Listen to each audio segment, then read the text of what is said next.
NTV ప్రేక్షకులకు ముందుగా గణతంత్ర దినోత్సవ శుభాకాంక్షలు. గణతంత్ర దినోత్సవ వేడుకల సందర్భంగా పద్మ అవార్డుల్ని ప్రకటించింది కేంద్ర ప్రభుత్వం. చిరంజీవి, వెంకయ్య నాయుడిని పద్మ విభూషణ్ పురస్కారాలు వరించాయి.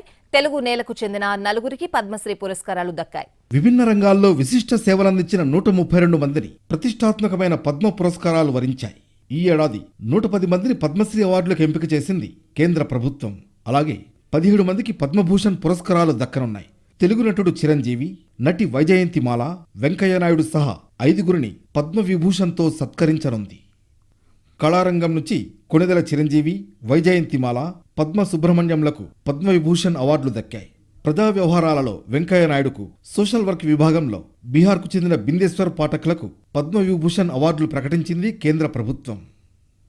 తనను పద్మవిభూషణ్కు ఎంపిక చేసిన కేంద్ర ప్రభుత్వానికి కృతజ్ఞతలు తెలిపారు చిరంజీవి. తనను ఎంతగానో ప్రేమించే అభిమానులకే ఈ గౌరవం దక్కుతుందన్నారు ఆయన. పద్మవిభూషణ్ అవార్డు వచ్చిందని తెలిసిన క్షణం నిజంగా ఏం మాట్లాడాలో, ఎలా రియాక్ట్ అవ్వాలో తెలియని పరిస్థితి. మన దేశంలో 2వ అత్యున్నత పౌర పురస్కారం పద్మవిభూషణ్ లభించినందుకు నాకు నిజంగా చాలా సంతోషంగా ఉంది.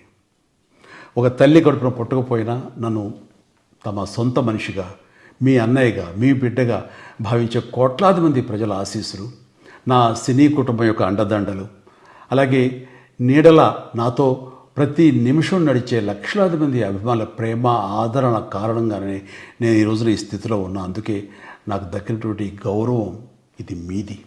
నన్ను ఈ ప్రతిష్టాత్మకమైనటువంటి పద్మవిభూషణ్ అవార్డుకి ఎంపిక చేసిన భారత ప్రభుత్వానికి, గౌరవ ప్రధాని శ్రీ నరేంద్ర మోడీ గారికి నా హృదయపూర్వక కృతజ్ఞతలు.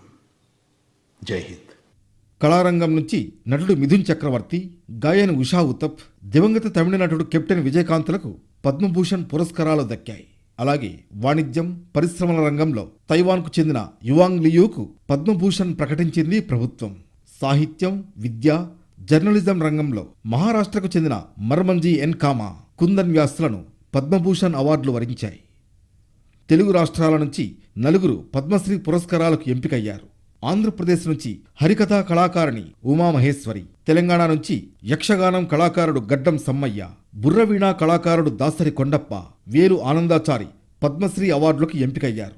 ఫ్రాన్స్కు చెందిన కిరణ్ వ్యాస్కు యోగాలో, పియర్ సిల్వేయన్ ఫిలియోజత్కు సాహిత్యం, విద్యా రంగాల్లో పద్మశ్రీ పురస్కారాలు దక్కాయి.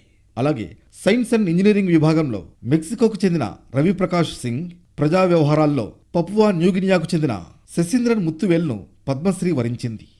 గణతంత్ర దినోత్సవ వేడుకల సందర్భంగా పద్మ అవార్డుల్ని ప్రకటించింది కేంద్ర ప్రభుత్వం.